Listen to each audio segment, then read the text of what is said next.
فرحانہ ہمارے محلے میں نئی نئی آئی تھی۔ جلد ہی اس کی نیک نامی کے چرچے ہمارے پورے محلے میں ہونے لگے کہ یہ لڑکی بڑے شریف اتوار کی مالک ہے۔ اپنی ماں کے منہ سے میں فرحانہ کی اتنی تعریفیں سن چکا تھا۔ میری ماں کو فرحانہ اتنی پسند آئی کہ وہ کہنے لگی کہ میری تو خواہش ہے کہ فرحانہ میری بہو بنے۔ وہ میرے گھر میں آ گئی تو میرے گھر کو جنت بنا دے گی۔ اپنی والدہ کے منہ سے ایک لڑکی کی اس قسم کی اور نیک عادات کی تعریفیں سن کر مجھے بھی خواہش ہونے لگی کہ میری بیوی ایسی ہی لڑکی ہو۔ میری والدہ نے فرحانہ کے والدین سے میرے لیے فرحانہ کا رشتہ مانگا تو انہوں نے رضامندی دے دی۔ میں بہت خوش تھا۔ میری خواہش تھی کہ میں اسے ایک نظر دیکھوں، لیکن جب میں نے اپنی خواہش اپنی والدہ کے سامنے رکھی تو میری والدہ کہنے لگیں کہ وہ بہت باپردہ لڑکی ہے، اس کے گھر والے بھی مذہبی قسم کے ہیں، تصویر مانگنے پر بھی کہیں اعتراض نہ کرتے۔ میں تو ٹھنڈی آہیں بھرتا رہ گیا۔ 3 ماہ بعد شادی تھی اور ان 3 ماہ میں جانتا تھا کہ فرحانہ کی ایک جھلک بھی دیکھنا مجھے نصیب نہیں ہوگی۔ جیسے جیسے وقت گزر رہا تھا میری بےتابیاں فرحانہ کے لیے بڑھتی جا رہی تھیں۔ آئے روز جب امی ان کے گھر سے ہو کر آتی تو اس کی تعریفیں کرنے لگتی کہ آج تو فرحانہ بڑی پیاری لگ رہی تھی، اس نے بڑی مزے کی چائے بنائی تھی، کھانا کھائے بغیر مجھے آنے نہیں دیا، اس کے ہاتھ میں بہت ذائقہ ہے۔ یہ سب سن کر غائبانہ طور پر مجھے اپنی منگیتر سے شدید محبت ہو چکی تھی۔ اسی لیے شادی کی رات تو میری بےتابیاں پوری شدت سے آب و تاب پر تھیں۔ میرے جذبات میرے اندر ٹھاٹھیں مار رہے تھے۔ شادی ہال بھی میرے سسرال والوں نے ایسا ارینج کیا تھا کہ خواتین کا الگ انتظام تھا اور مردوں کا الگ۔ رخصتی تک میں نے اپنی بیوی کو نہیں دیکھا۔ رخصتی پر بھی اس کے اوپر لمبی چوڑی سی چادر اوڑھا دی گئی اور وہ پوری کی پوری چھپی ہوئی تھی۔ جیسے ہی میں اس کی ہمراہی میں گھر میں داخل ہوا تو میری بہنیں اسے میرے کمرے میں لے گئیں۔ مجھے میرے دوست لے کر بیٹھ گئے۔ جانتے تھے کہ میں اس وقت تنہائی کا متمنی ہوں، بیوی کے علاوہ تو مجھے آج کوئی بھی اچھا نہیں لگ رہا تھا، لیکن دوست جان چھوڑنے کو تیار نہ تھے۔ بمشکل ساری رسموں سے جان چھڑوا کر رات کے 12 بجے مجھے کمرے میں جانا نصیب ہوا۔ کمرے میں داخل ہوا تو گلاب اور کلیوں کی مسحور کن خوشبو نے میرا استقبال کیا۔ بیڈ پر بیٹھی میری دلہن میری آمد پر سمٹ کر بیٹھی۔ پہلی نظر اس کے سفید دودیا پاؤں پر پڑی، جس پر لگی مہندی نے میرے دل کو دھڑکا کے رکھ دیا۔ دوسری نظر میری اس کے خوبصورت مومی ہاتھوں پر پڑی، جن پر سرخ رنگ کی چوڑیاں، ہاتھوں پر لگی مہندی کے نقش و نگار اور اس کے ہاتھوں کی خوبصورتی کو اور بھی بڑھا رہے تھے۔ بس چہرہ ابھی تک گھونگھٹ میں چھپا تھا۔ میں دھیرے سے قدم اٹھاتا ہوا اس کی جانب بڑھا تھا۔ اس وقت میرا دل، میری دھڑکنیں میرے اختیار سے باہر تھیں۔ خود بخود میرے چہرے پر دل فریب سی مسکان آ گئی۔ 3 ماہ میں نے بس فرحانہ کے تصور ہی تو باندھے تھے، ابھی تک دیکھا نہیں تھا۔ میں اس کے پاس آ کر بیٹھ گیا، لیکن میرے بیٹھتے ہی وہ اچھل کر کچھ پیچھے ہٹی۔ مجھے اس کی حرکت پر حیرت ہوئی، لیکن شاید وہ گھبرائی ہوئی تھی۔ میں نے گھونگھٹ اٹھایا تو وہ بے حد خوبصورت تھی، میرے تصور سے بھی بڑھ کر، لیکن اس سے زیادہ وہ نروس لگ رہی تھی۔ ویسے تو آج کل کے دور کی لڑکیاں اتنا زیادہ شرماتی ورماتی نہیں ہیں، لیکن فرحانہ جیسی لڑکی سے میں یہ امید رکھ سکتا تھا، کیونکہ اپنی والدہ کے منہ سے جو تعریفیں میں نے اس کی سنی تھیں ان میں شرم و حیا کا ہونا بھی شامل تھا۔ میں نے جیسے ہی اس کے ہاتھ کو اپنے ہاتھ میں لیا تو وہ برف کی مانند ٹھنڈا تھا۔ اس سے پہلے کہ میں اسے رونمائی کی انگوٹھی پہناتا، وہ اپنا ہاتھ میرے ہاتھ سے آہستہ سے کھینچنے لگی۔ میں نے کہا، تم میرے تصور سے زیادہ حسین ہو۔ 3 ماہ میں نے تمہیں بنا دیکھے بڑی مشکل سے گزارے ہیں۔ میں نے اپنی بےتابیوں کا ذکر فرحانہ سے کرنا شروع کر دیا، لیکن جیسے جیسے میں اس کی تعریف کر رہا تھا اور اپنی محبت کا اظہار کر رہا تھا، بجائے اس کے کہ وہ بلش ہوتی یا شرماتی، وہ گھبرا رہی تھی۔ اس کے چہرے کی رنگت مجھے میک اپ میں بھی پھیکی پڑتی ہوئی نظر آ رہی تھی۔ اس کا تنفس بڑی تیزی سے چل رہا تھا۔ میں اس کی اس کیفیت کو سمجھ نہیں پا رہا تھا کہ آخر اس کے ساتھ مسئلہ کیا ہے۔ ایسی بھی کیا جھجک؟ لڑکیاں تو اس رات کے بہت سے خواب سجائے پیا کے آنگن میں قدم رکھتی ہیں۔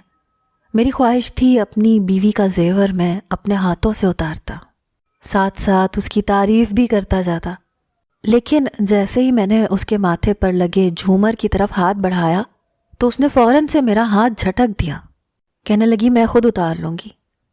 مجھے اس کا رویہ کچھ عجیب و غریب سا لگ رہا تھا۔ میں نے کہا نہیں فرحانہ، میری خواہش ہے کہ یہ کام میں کروں۔ آج کے دن تو تمہاری خدمت میں اپنے ہاتھوں سے کرنا چاہتا ہوں، پھر ساری زندگی تم نے ہی تو میری خدمت کرنی ہے۔ بجائے میری بات پر خوش ہونے کے اس کی آنکھوں سے آنسو بہنے لگے۔ میں نے وجہ پوچھی تو کہنے لگی بس اپنے گھر سے جدا ہونے کا غم ہے۔ میں اس کی ہچکچاہٹ اب سمجھا تھا۔ بہرحال پہلی رات کی جھجک فرحانہ میں کچھ زیادہ ہی تھی، لیکن میری وہ رات بے حد حسین گزری تھی۔ میں گہری نیند سو رہا تھا جب مجھے سسکیوں کی آواز سنائی دی۔ ایک دم میری آنکھ کھلی۔ نیند کا میں شروع سے ہی کچا تھا، ذرا سی آہٹ پر میری آنکھ کھل جایا کرتی تھی۔ نیند کی غنودگی میں نے بمشکل آنکھیں کھولی۔ کچھ بھی دکھائی نہیں دے رہا تھا، لیکن سسکیوں کی آواز بتدریج مجھے اپنے کانوں میں سنائی دے رہی تھی۔ میں اٹھ بیٹھا، لیکن جیسے ہی اٹھا سامنے فرحانہ جا نماز بچھائے دعائیا انداز میں ہاتھ اٹھائے رو رہی تھی۔ اس اندھیرے میں مجھے اس کا سفید دوپٹے میں لپٹا ہوا وجود دیکھ کر اندازہ ہو گیا تھا کہ وہ نماز پڑھ رہی ہے، لیکن جیسے ہی کھڑکی کے باہر میری نظر گئی، باہر تو گھپ اندھیرا تھا۔ فرحانہ سسکیوں سے رو رہی تھی۔ میں نے موبائل اٹھا کر دیکھا تو رات کے 3 بج رہے تھے۔ فجر کی اذانیں تو 5:30 بجے شروع ہوتی تھیں۔ اس وقت وہ کیا پڑھ رہی تھی؟ پھر میرے ذہن میں خیال آیا کہ شاید وہ اس وقت تہجد پڑھ رہی ہوگی۔ میرے دل میں فرحانہ کی عزت اور بھی بڑھ گئی۔ وہ 5 وقت کی نمازی ہی نہیں بلکہ تہجد گزار بھی تھی۔ چلو نماز پڑھنا تو مجھے سمجھ میں آتا تھا، لیکن سسکیوں سے رونا میری عقل سے باہر تھا۔ اسے تو شکرانے کے نفل ادا کرنے چاہیے تھے، خوش ہونا چاہیے تھا۔ اس کی زندگی کی بہترین ابتدا ہوئی تھی، لیکن وہ رو رہی تھی۔ وہ کیوں رو رہی تھی؟ اس کی سسکیوں نے مجھے پریشان کیا تھا۔ میں اٹھ کر بیٹھ گیا، تکیہ درست کیا، بیڈ کے کراؤن کے ساتھ ٹیک لگا کر بیٹھ گیا۔ فرحانہ شاید میرے جاگ جانے سے واقف نہ تھی، اسی لیے دعا کرتے کرتے اس کی آواز کچھ بلند ہوئی، جو کہ میرے کانوں میں بھی ٹکرائی۔ جو بات وہ رب کے حضور کہہ رہی تھی، اس نے تو مجھے کچھ پل کے لیے حواس باختہ سا کر دیا تھا۔ کہنے لگی، اے اللہ، مجھ سے رات کو گناہ ہو گیا ہے، مجھے اس گناہ کی معافی دے دے۔ یہ سن کر تو میری آنکھیں پوری کی پوری کھل گئیں۔ وہ یہ کیا کہہ رہی تھی؟ میں تو اس کی بات سن کر ہی سوچنے سمجھنے سے قاصر ہو گیا تھا۔ پہلے تو مجھے لگا شاید میرے کانوں نے کچھ غلط سنا ہے، مگر پھر سے وہ یہی کہہ رہی تھی کہ رات کو اس نے کوئی گناہ کیا ہے جس کی معافی وہ یوں رو رو کے مانگ رہی تھی۔ یہ سن کر میرے حواس گم ہونے لگے۔ آخر میری بیوی نے رات کو ایسا کیا گناہ کیا ہے؟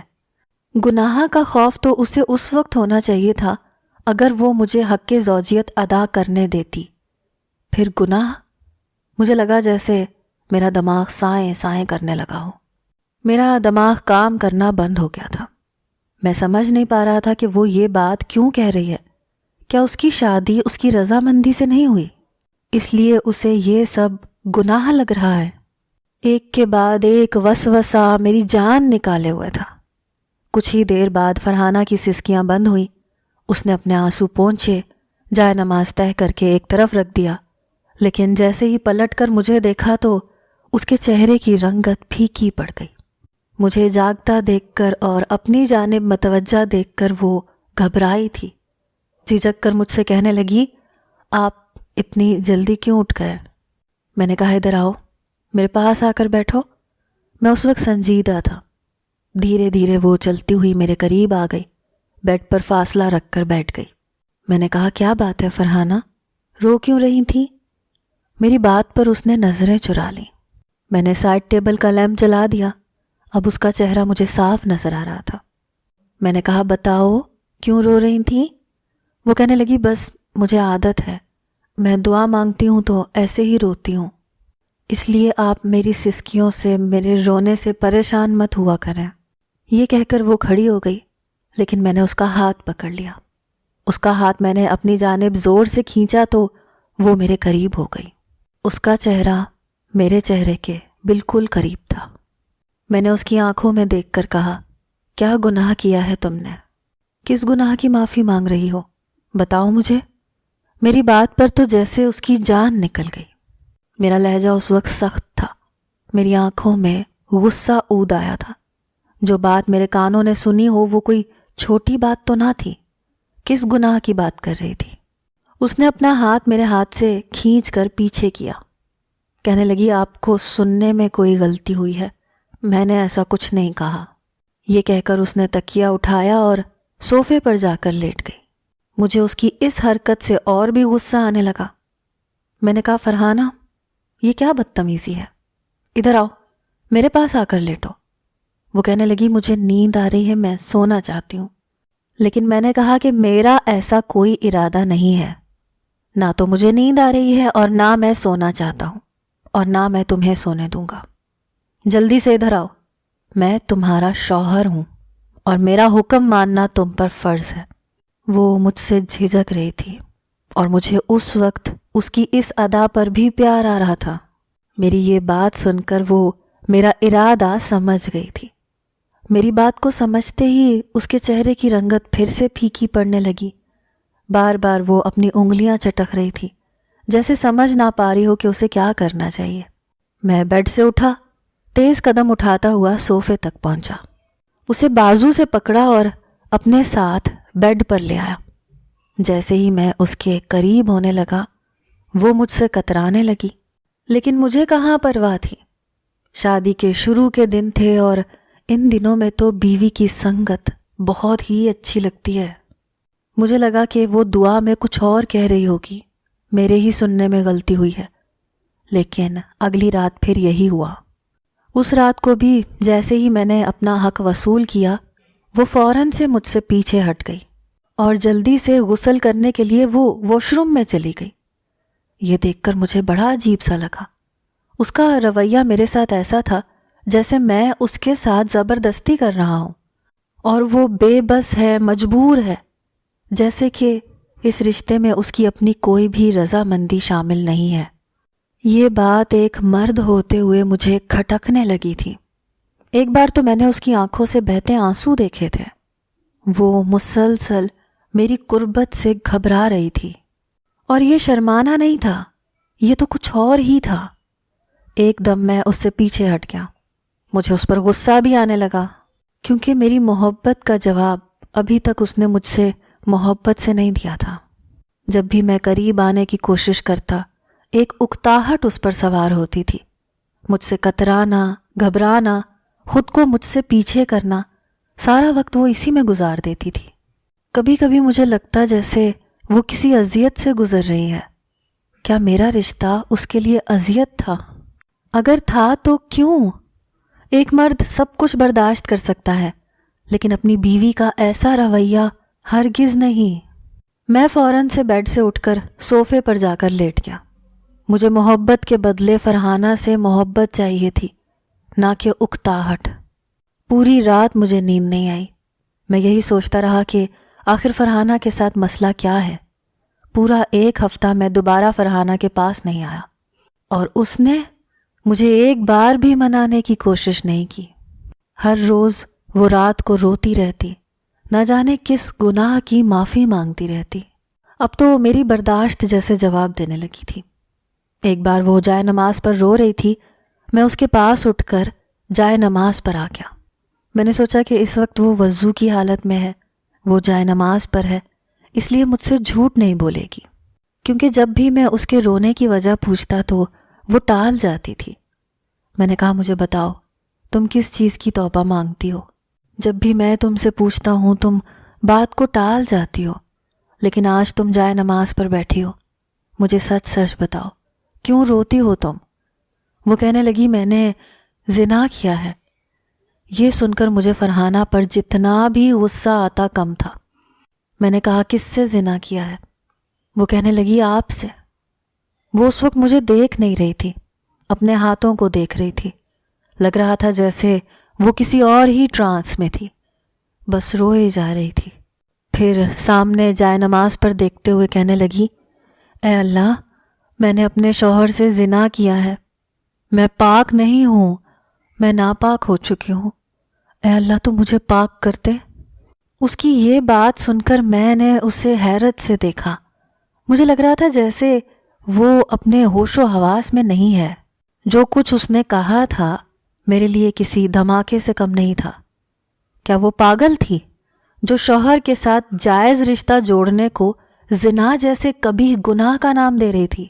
میں نے فرحانہ کو بازو سے پکڑ کے جھنجھوڑ کے رکھ دیا۔ میں نے کہا بتاؤ کب زنا کیا ہے تم نے مجھ سے؟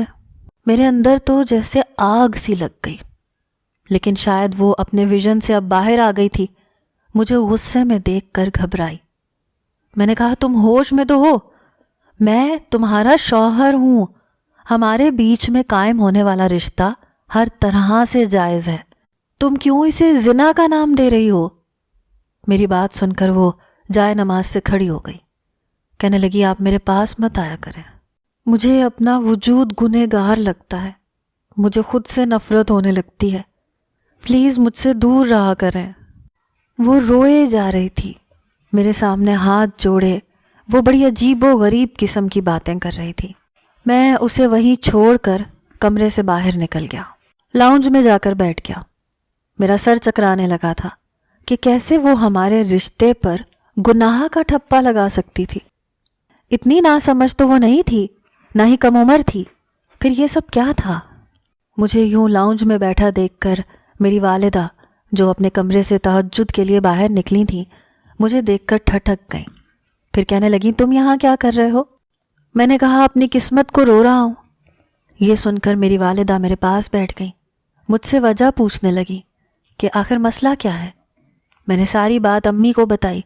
وہ کہنے لگیں کہ شاید وہ نماز قرآن زیادہ ہی پڑھتی ہے، اسے پاک رہنے کی عادت ہے، اس لیے کہہ دیا ہوگا۔ لیکن میں جانتا تھا کہ یہ بات نہیں ہے، بات کچھ اور ہے۔ ایک بار میں نے اپنی بیوی کو فون پر بات کرتے ہوئے دیکھا، مگر جیسے ہی میں کمرے میں داخل ہوا اس نے فوراً سے فون بند کر دیا۔ اگر فرحانہ اپنے والدین سے بھی بات کر رہی تھی تو میرے آنے پر فون کیوں بند کر دیا؟ وہ بات کو جاری بھی رکھ سکتی تھی۔ اسی طرح وہ بات بات پر یوں چونک جاتی جیسے ذہنی طور پر یہاں موجود ہی نہ ہو۔ میں پوچھتا کیا ہوا تو نفی میں سر ہلا دیتی۔ مجھے اب فرحانہ پر شک ہونے لگا تھا۔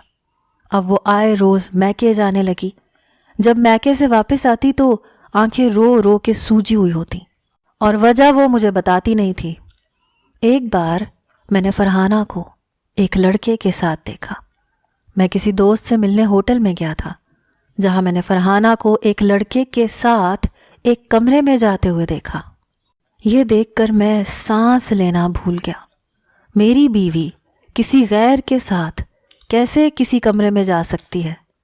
میرا تو جی چاہا کہ دروازہ زور سے بجا دوں، لیکن میں اپنی بیوی کا تماشا نہیں لگانا چاہتا تھا، اسی لیے خاموشی سے گھر چلا آیا۔ گھر آیا تو امی کھانا بنا رہی تھیں، حالانکہ میں جانتا تھا کہ فرحانہ کہاں ہے، لیکن پھر بھی میں نے اپنے والدین سے فرحانہ کے بارے میں پوچھا کہ وہ کہاں ہے۔ میری والدہ کہنے لگی میکے گئی ہے۔ پھر کہنے لگیں کہ فرحانہ کی والدہ کی طبیعت شاید ٹھیک نہیں ہے، اسی لیے ملنے گئی ہے۔ کچھ دیر بعد فرحانہ واپس آ گئی، ابھی بھی اس کی آنکھیں متورم تھیں۔ میری والدہ نے اس سے پوچھا کہ اس کی والدہ اب کیسی ہیں؟ کہنے لگی اب بہتر ہے۔ یہ کہہ کر وہ کمرے میں چلی گئی۔ میں بھی اس کے پیچھے کمرے میں آ گیا۔ میرے اندر تو اس وقت آگ سی لگی ہوئی تھی۔ میں نے کمرے کا دروازہ بند کیا اور فرحانہ سے پوچھنے لگا کہ وہ کہاں سے آ رہی ہے۔ کہنے لگی میں اپنی امی کے گھر تھی۔ میں نے فرحانہ کے جھوٹ پر چلا کر کہا کہ مجھ سے جھوٹ مت بولو، میں نے تمہیں خود ہوٹل کے کمرے میں ایک غیر مرد کے ساتھ جاتے دیکھا ہے۔ کون تھا وہ شخص؟ میں نے غضبناک لہجے میں پوچھا۔ تو رونے لگی، کہنے لگی وہ لڑکا اس کا شوہر تھا۔ یہ سن کر میرا دماغ چکرا گیا۔ میں نے کہا کیا کہا تم نے؟ وہ رونے لگی، کہنے لگی میں سچ کہہ رہی ہوں۔ حماد سے اس کی دوستی فیس بک پر ہوئی تھی اور پھر دوستی محبت میں بدل گئی، لیکن وہ لڑکا کہنے لگا کہ ابھی جاب لیس ہے، اسی لیے جب تک اس کی نوکری نہیں لگ جاتی وہ فرحانہ کے گھر رشتہ نہیں لا سکتا اور نہ ہی اسے چھوڑ سکتا ہے۔ فرحانہ اس لڑکے کی باتوں میں آ گئی، اس سے خفیہ نکاح کر لیا، لیکن اس لڑکے نے نوکری لگنے کے بعد بھی فرحانہ کا رشتہ نہیں بھیجا۔ پھر میرا رشتہ فرحانہ کے ساتھ طے ہو گیا۔ وہ کہنے لگی کہ اس نے اس لڑکے سے کہا کہ وہ فرحانہ کو طلاق دے دے، کیونکہ چند دن بعد ہمارا نکاح ہوگا تو کیسے ہو سکتا ہے، وہ نکاح پر نکاح نہیں کر سکتی اور نہ ہی اپنے گھر والوں کو اپنے پہلے نکاح کا بتا سکتی ہے۔ لیکن وہ لڑکا نہیں مانا اور فرحانہ کا مجھ سے نکاح ہو گیا۔ اس حساب سے تو وہ واقعی میرے نکاح میں نہیں تھی اور ہمارا رشتہ زنا تھا۔ میں اس لڑکے کا پتہ پوچھا اور اس سے خود ملنے چلا گیا، کیونکہ اب وہ فرحانہ سے آئے روز پیسے مانگنے لگا تھا۔ میں نے اس کے پاس جا کر اسے بہت مارا اور کہا کہ اگر اس نے فرحانہ کو طلاق نہیں دی تو میں اسے جان سے مار ڈالوں گا۔ وہ لڑکا ڈر گیا، اس لیے اس نے فرحانہ کو طلاق دے دی اور عدت پوری ہوتے ہی میں نے فرحانہ سے دوبارہ نکاح کر لیا اور اس کی اس بات پر پردہ بھی ڈال لیا، کیونکہ فرحانہ عزت تو میری تھی۔ لیکن لڑکیوں کو ایسے قدم جذبات میں آ کر نہیں اٹھانے چاہیے۔ اللہ تعالیٰ سب کو ہدایت دے، آمین۔